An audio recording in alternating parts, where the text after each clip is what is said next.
give me your thoughts on this relationship with Israel. We've talked about these issues a lot, but this has descended into just the most bitter and acrimonious fallout. It's tragic, really, given the history of our nations and our shared interests in global security and defeating Islamist extremism.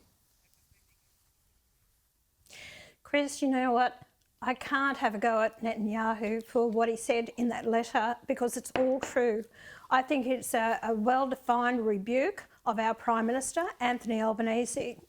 I've spoken to Jewish leaders, communities, members, and who are Australians. You know what? They're deciding to leave the country. They feel unsafe here. They don't know what's in Australia for them in the future. They just feel let down by our government, by especially Albanese. So I think it was warranted. Everything that you've said, I totally agree. And your opening statements, I can say no more than that. But I'm glad, you know, for Albanese to say that he's not taken it personally, I think you better. Listen, mate, you've really been put in your place and you need it to be put in your place. I think it's disgraceful, his actions, and especially Burke and his comments are so out of place. I think that, you know, this has opened up for Australia for these protest marches that are continually going on. Jewish people are in fear for themselves. They can't even be seen on the streets near these protesters. We've allowed these tentacles of the Muslims, fundamentalist Islamic beliefs to actually flourish in our country, and they have not been reined in. We're going to be in a world of pain if we do not address this situation. The trouble is, Pauline, that there's no hint that Anthony Albanese has any idea of how to address this situation. He's been failing at it for almost 2 years, and we're stuck with this government for an extended period. What can the rest of the country do to stand up for decency and to stand up for our Jewish Australian colleagues here?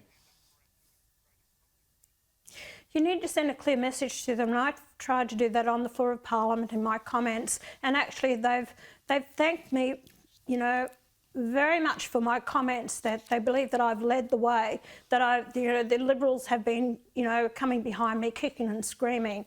Chris, my comments are based on common sense, what I believe is right for the country, and I've always wanted to treat everyone equally with fair and justice on their side. And I felt that the Jewish people, the students, everyone has been treated unfairly. And I don't wait to see what the polls come out. I go on my gut feeling what is right for the country. Now, I've just got to get to your thoughts on a sad issue for you and your team. One Nation Senator-elect Warwick Stacey is resigning from federal parliament very early on because of health issues, which is very sad, and we wish him all the best. You need to now find a new senator for New South Wales. I'm wondering if you have anyone in mind. I'm wondering whether your daughter Lee might relocate from Tasmania up to New South Wales and get into the Senate that way. Don't worry, Chris. I said to her, I said, hey, honey, why don't you move up to New South Wales? She said, Mum, I will not. She said, I am committed to Tasmania, and she will stand for the Senate in Tasmania at the next federal election. So, no, she's not from New South Wales. She is very much committed to Tasmania. Chris, I haven't got anyone at this stage to put into that place. We're looking at, you know, people that have been loyal to the party, people who have been former candidates, people who have put time in for the One Nation. I want the right person to fill that spot. I was devastated when Warwick told me, and I didn't realise his health condition at the time. I asked him if he could, you know, see it out as long as he could, but the case wasn't he couldn't. His health is declining, and it was his decision to walk away. But I can assure the people of New South Wales, I will find the right person to stand their ground to represent you on the floor of Parliament, and that's most important to me. I will not put in someone who's not going to work hard for the people of New South Wales and this country. Thanks for joining us, Pauline, as ever. I appreciate it.